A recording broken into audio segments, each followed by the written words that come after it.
ಸಾಮಾನ್ಯ ಜ್ಞಾನ ಪ್ರಶ್ನೆ ಉತ್ತರಗಳು ನಿಮಗಾಗಿ.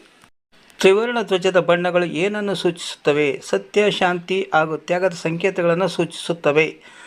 ತ್ರಿವರ್ಣ ಧ್ವಜ ಮಧ್ಯದಲ್ಲಿನ ಚಕ್ರ ಯಾವುದರ ಸಂಕೇತ? ಪ್ರಗತಿಯ ಸಂಕೇತ.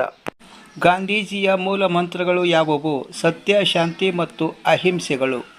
ಸ್ವಾಮಿ ವಿವೇಕಾನಂದರು ಯುವ ಜನತೆಗೆ ಹೇಳಿದ ಮಂತ್ರ ಏನು? ಹೇಳಿ ಎದ್ದೇಳಿ ದೇಶಕ್ಕಾಗಿ ಹೋರಾಡಿ. ಲಾಲ್ ಬಹದ್ದೂರ್ ಶಾಸ್ತ್ರಿಯವರು ಜನರಿಗೆ ಹೇಳಿದ ಮಂತ್ರ ಯಾವುದು?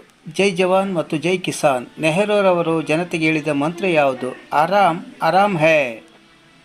ಬಾಲಗಂಗಾಧರ್ ತಿಲಕರ ಘೋಷಣೆ ಏನು? ಸ್ವರಾಜ್ಯ ನನ್ನ ಜನ್ಮಸಿದ್ಧ ಹಕ್ಕು. ಸುಭಾಷರು ಯುವಕರಿಗೆ ಹೇಳಿದ ಮಂತ್ರ ಯಾವುದು? ಮೈ ಮರೆಯಬೇಡಿ, ಸೋಮಾರಿಯಾಗದೆ ಪರಿಶ್ರಮಿಗಳಾಗಿ ದುಡಿಯಿರಿ. ಕೆಂಪು ಧ್ವಜ ಏನನ್ನು ಸೂಚಿಸುತ್ತದೆ? ಅಪಾಯದ ಸೂಚನೆಯನ್ನು ಸೂಚಿಸುತ್ತದೆ. ಕೆಂಪು ದೀಪ ಏನನ್ನು ಸೂಚಿಸುತ್ತದೆ? ನಿಲ್ಲುವ ಸೂಚನೆಯನ್ನು ಸೂಚಿಸುತ್ತದೆ ಕೆಂಪು ದೀಪ. ಧನ್ಯವಾದಗಳು. ನಮ್ಮ ಪರಂಪರೆ ಚಾನಲನ್ನು ಸಬ್ಸ್ಕ್ರೈಬ್ ಮಾಡಲು ಮರೆಯಬೇಡಿ. ಮತ್ತೊಮ್ಮೆ ಭೇಟಿಯಾಗೋಣ ಮುಂದಿನ ವಿಡಿಯೋದೊಂದಿಗೆ.